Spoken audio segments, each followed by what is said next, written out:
Hello बच्चों, science का MCQ का पहला वीडियो है।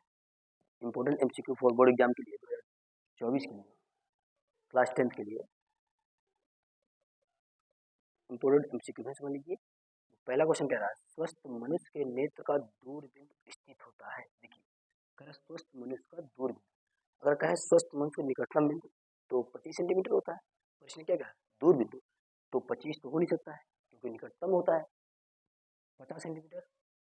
दूर का कोई लिमिट नहीं होता है, दूर 50 भी होता है, 75 भी हो सकता है, 100 भी हो सकता है, कुछ भी हो सकता है। दूर का मतलब होता है जितना आपकी एनर्जी के ऊपर होता है। तुम्हारा स्वस्थ मनुष्य के नेत्र का दूरबीन क्या हो सकता है, तुम्हारा सर क्या हो जाएगा, अनंत हो जाएगा। अगर यही कहता स्वस्थ मनुष्य के नेत्र का निकटतम बिंदु क्या होगा तो 25 सेंटीमीटर हो जाता है। ठीक है ना। कहते शुद्ध जल का पीएच मान कितना होता है। शुद्ध जल का पीएच मान बहुत इंपोर्टेंट क्वेश्चन है। ये क्वेश्चन कम से कम 3 से 4 बार पूछा गया है। कहेगा शुद्ध जल का पीएच मान कितना होता है, या शुद्ध जल का पीएच मान हम उदासीन भी बोलते हैं।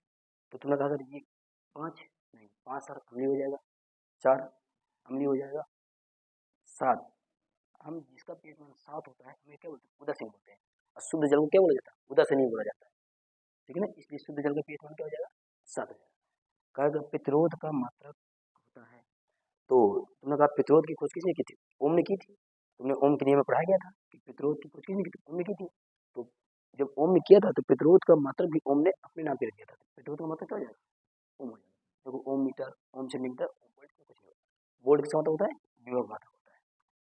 देखिए ऊर्जा का मात्रक क्या होता है, मैंने कहा ऊर्जा कोई सी भी हो, देखिए कार्य का मात्रक भी जूल होता है और ऊर्जा का मात्रक भी जूल। ऊर्जा आपकी चाहे गतिज ऊर्जा हो, स्थितिज ऊर्जा हो, या कोई भी एनर्जी हो, हमेशा आप कभी ऊर्जा की बात करेगा तो उसका मात्रक क्या होगा, जूल होगा। क्या होगा, जूल होगा। अब कार्य का भी मात्रक जूल ही होता है। ठीक है ना। मानव नेत्र वस्तु का प्रतिबिंब बनाती है। मानव नेत्र वस्तु का प्रतिबिंब कहाँ पर बनाती है, तुमने कहा सर कार्निया पर। कार्निया तो नेत्रदान में काम आती है। पुतली पर, सर पुतली तो खाली जो गोल गोल होती है वो क्लब डिपेंड होती है। परितारिका आइरिस, ये प्रकाश की तीव्रता को मापती है। तुमने कहा सर दृष्टि पटल, ये दृष्टि पटल का एक दूसरा नाम है जिसको बोलते हैं रेटिना। क्या बोलते हैं, रेटिना। तो कोई से भी ऑप्शन आ जाए दोनों से, ये दृष्टि पटल, रेटिना। तुमने कहा मानव नेत्र वस्तु का प्रतिबिंब कहाँ बनाएगी, तुम कहोगे रेटिना पर। तुमने कहा हानिकारक ओजोन परत पाई जाती है। ओजोन क्या है, ओजोन एक लेयर होती है। अगर कहें ओजोन का फार्मूला क्या होता है, तुम कहोगे O3 होता है। क्या होता है, O3 होता है। ये एक हानिकारक ओजोन जो परत होती है वो हानिकारक पराबैंगनी किरणों को रोकती है। तो ये कह रहा है हानिकारक जो ओजोन परत कहाँ पर पाई जाती है। तुमने कहा समताप मंडल, मध्य मंडल, अयन मंडल या क्षोभ मंडल। तुमने कहा सर ओजोन परत पाई जाती है, ओजोन लेयर पाई जाती है, कहाँ पाई जाती है, समताप मंडल या स्ट्रोपियर पे। क्षोभ मंडल पे मौसमी घटना होती है। तुमने कहा निम्नलिखित में से कौन सा पादप हार्मोन है। पादप मतलब पेड़ पौधे का हार्मोन कौन सा होगा, या वनस्पति का हार्मोन कौन सा होगा। तुमने कहा इंसुलिन। तो इंसुलिन क्या होता है, तुमने पढ़ा था अग्नाशय। इंसुलिन जो निकलता है अग्नाशय से निकलता है, जिसको शुगर नामक बीमारी हो जाती है। अगर ये ज्यादा निकलता है तो क्या शुगर नामक बीमारी हो जाती है। थायरोक्सिन, थायराइड ग्लैंड से निकलता है जो गले के पास होती है। एस्ट्रोजन, ये एक जो तुम्हारे पास होता है, ये एक मादा हार्मोन होता है। क्या होता है, मादा हार्मोन होता है। साइटोकाइन, ये क्या होता है, ये पादप। साइटोकाइन क्या होता है, ये पादप हार्मोन होता है जो पेड़ पौधों को के काम आता है। ठीक है ना। एस्ट्रोजन क्या है, ये फीमेल हार्मोन से। थायरोक्सिन आपका थायराइड ग्लैंड से निकलता है। इंसुलिन कहाँ से निकलता है, अग्नाशय से निकलता है। ये है तो सब हार्मोन्स, पर ये सब देखिए, ये भी किसका है, मानव का है। ये भी किसका है, मानव का है। और ये भी मानव है, पर मानव किसका आता है, फीमेल का, फीमेल का होता है। ठीक है ना। और साइटोकाइन किसका है, पादप हार्मोन। तुमने कहा मादा लिंग हार्मोन कहलाता है एंड्रोजन। एंड्रोजन जो होता है वो किसी नर के लिए होता है, ये मेल के लिए होता है। एस्ट्रोजन देखिए, इंसुलिन, मैंने कहा इंसुलिन के हार्मोन से परिकार निकलता है, ये मेल फीमेल दोनों में होता है। उसने कहा कौन बताना, मादा लिंग हार्मोन बताना है। सर ये तो नर हो गया, तो इसमें बचा क्या, इनमें से कोई नहीं। एस्ट्रोजन क्या है, अभी मैंने यहाँ बताया था कि एस्ट्रोजन क्या होता है। मैंने कहा सर ये क्या है, इस यहाँ पे एस्ट्रोजन क्या था, तो मैंने कहा ये यहाँ बताया था कि ये क्या होता है, मादा लिंग हार्मोन होता है। देखिए वो क्वेश्चन आ गया कि मादा लिंग हार्मोन कौन सा होता है, तो मैं कहा सर क्या होता है, एस्ट्रोजन होता है। अगर मादा लिंग हार्मोन 3 होते हैं, एक एस्ट्रोजन होता है, एक प्रोजेस्टेरोन होता है और तीसरा रिलैक्सिन होता है। 3 हार्मोन होते हैं, तीनों मादा के होते हैं। तो अगर पूछे इनका काम क्या है, एस्ट्रोजन होता है। जब एस्ट्रोजन क्या होता है, जब आपकी फीमेल 14 वर्ष की हो जाती है तो इसमें आपको 14 से बाद आपका मासिक चक्र चालू होता है फीमेल के, वो इसमें काम करता है, वो एस्ट्रोजन का हार्मोन का काम होता है। और एक होता है प्रोजेस्टेरोन, जब फीमेल के गर्भ में बच्चा होता है तो प्रोजेस्टेरोन नामक जो हार्मोन होता है वो उसको सुरक्षा प्रदान करता है। एक होता है रिलैक्सिन, जब 9 महीने बाद बच्चा गर्भ से बाहर निकलता है तो रिलैक्सिन नामक हार्मोन जो होता है वो बच्चे को निकालने में सहायता प्रदान करता है। ये हो गए मदर हार्मोन के 3 माने पढ़ा, ठीक है। तुमने कहा मनुष्य के मस्तिष्क का कौन सा भाग सर्वाधिक विकसित होता है? तुमने कहा मनुष्य के मस्तिष्क थे, मस्तिष्क 3 भाग थे, पर उसमें से ये नहीं पूछा कि सबसे ज्यादा किसका विकास हुआ। तुमने कहा, मैंने कहा सर सेरिब्रम, सेरिबेलम, ये मेडुला, ये मेस्कुलम। तुमने कहा सर अग्र मस्तिष्क का भाग होता है सेरिब्रम, जो इसकी तुम्हारे चिंतन, सोचने की जितनी भी तर्क क्षमता, जितनी भी लॉजिक, जितनी भी घटना होती है, सब सेरिब्रम में होती है। या इसका दूसरा भी नाम होता है जिसको बोलते हैं प्रेम मस्तिष्क, वो इंग्लिश शब्द है और ये हिंदी शब्द है। कभी अगर चाहे सेरिब्रम आ जाए या प्रेम मस्तिष्क आ जाए, दोनों क्या होगा, सर्वाधिक भाग होता है। इसमें तुम्हारी जितनी भी लॉजिकल घटना, जितने तुम सोचते हो, तर्क वितर्क जितने भी होते हैं, सब सेरिब्रम होते हैं। ये कह सकते हैं पूरे मस्तिष्क का 66% या 2/3 भाग सेरिब्रम का ही विकास होता है, ठीक है। मनुष्य में पाई जाने वाली मिश्रित ग्रंथि या मिक्स ग्लैंड कौन सी है? मिश्रित ग्रंथि मतलब कि सर ग्रंथियां मैंने 3 प्रकार, अंतःस्रावी, बहिःस्रावी और मिश्रित ग्रंथि। तो मिश्रित ग्रंथि कौन सी है? तो अगर पूछे मनुष्य शरीर में करीब एक ही मिश्रित ग्रंथि होती है, एक ही मिश्रित ग्रंथि होती है, जो क्या है, अग्नाशय है। मैंने अभी यहाँ कहा था इंसुलिन कहाँ से निकलता है, तो अग्नाशय से निकलता है। 11 नंबर, चलता को 11 नंबर कह रहा है, लाल रुधिराओं का जीवन काल का है। लाल रुधिराओं का जीवन मतलब आरबीसी, रेड ब्लड कार्बन का जीवन काल कितना होता है? 120 दिन, 100 दिन, 110 दिन, या इनमें से कोई। जो आरबीसी का जीवन काल होता है कितना होता है? 120 दिन होता है। तुमने कहा ये दिया है जिंक प्लस कॉपर सल्फेट ऐसे जिंक, इसके साथ देखिए कॉपर को जिंक के साथ जोड़, इसे बोले जिंक प्लस कॉपर सल्फेट को जब बनाया गया है तो जिंक सल्फेट प्लस कॉपर कह रहे रासायनिक अभिक्रिया किस प्रकार की अभिक्रिया? देखिए संयोजन अभिक्रिया, संयोजन मतलब जोड़ना, जोड़ने के काम करने इसको इधर विस्थापित कर रहा है, इसको इधर ले रहा है, तो संयोजन तो हो ही नहीं सकता है। फिर कह रहा विस्थापन, विस्थापन क्या बताया था कि जब ये इससे हट जाए इसको जोड़ ले, ये विस्थापन कहलाता है। ये क्या हो गया, कौन सी क्या हो गई, विस्थापन।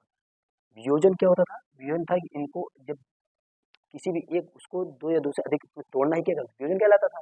इसमें द्विविस्थापन मतलब आपस में ये इसको दे दे वो उसको ले ले। इसने क्या किया है, इसको देखिए इससे क्या किया, जिंक, जिंक क्या होता है, ज्यादा क्रियाशील होता है कॉपर की तुलना में, इसने कॉपर को हटा के जिंक ले लिया, तो ये क्या पहुंच गया, विस्थापन या डिस्प्लेसमेंट। अम्लीय विलयन का पीएच मान होता है, अम्लीय विलयन का पीएच कितना होगा, 7 होगा। 7 तो उदासीन होता है, जो मैंने बताया था। जल का पीएच मान होता है 7 से कम, अम्लीय विलयन में पीएच मान कितना होता है, 7 से कम। अगर कहेगा 7 से ज्यादा तो क्षारीय हो जाएगा, अगर शून्य है तो वो भी अम्लीय होता है। धोने के सोडा का रासायनिक सूत्र, जो आप साबुन धुलते हैं या आपका जो पाउडर होता है वॉशिंग पाउडर, तो इसका फार्मूला क्या होता है, केमिकल फार्मूला क्या होता है? तुमने कहा NaHCO3, ये किसका होता है? ये होता है बेकिंग सोडा या खाने वाले सोडा। ये किसका फार्मूला है? खाने वाले सोडा का होता है। Na2CO3 डॉट 10H2, इसे बोलते हैं क्या, धोने का सोडा या धावन सोडा, इसका पूरा नाम क्या है, धावन सोडा बोला जाता है। ये H2O है, क्या है, H2O होता है। ये क्या है, ब्लीचिंग पाउडर है, ये सोडियम हाइड्रोक्साइड है। अगला क्वेश्चन कह रहा है 5 नंबर कह रहा है, 15 नंबर कह रहा है, जब श्वेत प्रकाश फिल्म से गुजरता है तो सर्वाधिक विचलन किसका होता है? तुमने देखा था जब प्रकाश के विकिरण में पढ़ा होगा, तो तुमने कहा जब प्रकाश गुजरते हैं तो हम विवग्योर जो बनता है तो विवग्योर भी नीचे होता है। इसका मतलब जब प्रकाश सीधा जा रहा था सबसे नीचे अगर देखा जाए सबसे कम विचलन लाल रंग होता है, और सबसे ज्यादा विचलन किसका होता है? तुमने कहा सबसे ज्यादा किसका होगा, बैंगनी रंग का होगा। सबसे कम किसका होता है, लाल रंग होता है। तुम पढ़ते हो ना विवग्योर, नीचे से ऊपर जाते हैं तो सबसे विचलन वीक होता है, फिर आई, फिर VGYOR विवग्योर। अगला कह रहा है विभवांतर का मापक यंत्र, मतलब आप जो विभवांतर जिससे विभव मापते हैं उसका यंत्र क्या है? उनका वोल्ट मीटर, धारा मीटर, अमीटर तो धारा मापने वाला यंत्र है, धारा ये लिखा देखिए, ये कोई ये भी धारा मापने वाला यंत्र है। ये क्या है, वोल्ट मीटर। वोल्ट मीटर क्या मापता है, विभवांतर। विभवांतर मापने वाला यंत्र क्या है, वोल्ट मीटर। क्वेश्चन नंबर 17 कह रहा चुंबकीय बल रेखाएं सदैव समांतर होती है, समांतर तो हो नहीं सकती है, एक बिंदु पर मिलती है, या एक दूसरे को कभी नहीं काटती है, या एक दूसरे को काटती है। जब मैंने पढ़ाया चुंबकीय बल रेखाएं तो मैंने कहा होगा कि चुंबकीय बल रेखाएं एक दूसरे को कभी नहीं काटती है, एक दूसरे को चुंबकीय बल रेखाएं कभी इंटरसेक्ट ही नहीं करेंगे, काटेंगे ही नहीं। कह रहा एक अवतल लेंस की फोकस दूरी कितनी है, 5 मीटर है, तो इस लेंस की क्षमता कितनी होगी? तुमने कहा सर तुमको किसकी पता नहीं है, एक अवतल लेंस की फोकस दूरी दे दिया है, कितना है, बराबर कितना है, 5 मीटर। तुमको मालूम जब मीटर फॉर्म लगता है तो लेंस की क्षमता जो बोलते थे, लेंस की क्षमता लेंस की क्षमता क्या होता था, एक बटा एफ होता था। अगर एक बटा एफ को 5 से भाग दूंगा, देखिए अब एक बताओ, ये अवतल लेंस है, अब अवतल लेंस की फोकस दूरी माइनस होगी कि प्लस होगी, याद है यहाँ ये भी प्लस, ये भी प्लस, ये भी प्लस। अब देखिए अवतल लेंस की फोकस दूरी होती है क्या होती है, माइनस होती है। तो तुम अब करो भाग, चाहे ना करो, सीधा बोला। देखिए अगर इसे भाग देते हैं तो मैं काटूँ तो 0.2, 0.2, ये 0.2 ये डी, एक बटे 5 भाग में 5 नहीं 10, कितना 0.2 डी हो जाएगा, जो कि आपका ये क्या है।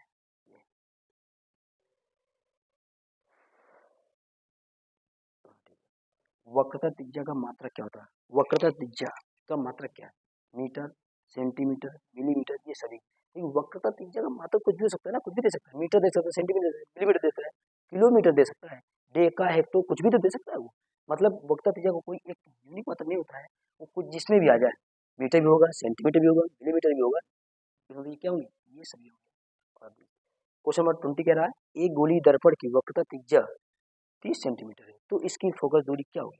तुमने कहा जब पढ़ा तो गोली दर्पण की वक्रता जितनी होती है, वो फोकस जो त्रिज्या होगी, अगर उसको आधी करते तो क्या हो जाती, फोकस दूरी आ जाती थी। तुमने कहा वक्रता त्रिज्या कितनी 30 है, तो तुमने कहा सर वक्रता त्रिज्या जो सी होगी वो क्या होगा, एफ बटा 2 होगा। एफ कितना तुम्हारे पास, जो एफ होता है वो कहेंगे एफ कितना होता है, सी बटा 2 होता है। सी क्या है, वक्रता त्रिज्या कितना दे रहा है, 30 बटा 2, 30 का आधा कर दे कितना गया, 15 सेंटीमीटर। लेकिन मैं कहीं 10 सेंटीमीटर नहीं, ये हो ही नहीं सकता, 15 30 60 कितना हो जाएगा, 15 सेंटीमीटर। इसकी फोकस कितनी होगी। अब आपको मिलते हैं नेक्स्ट वीडियो में।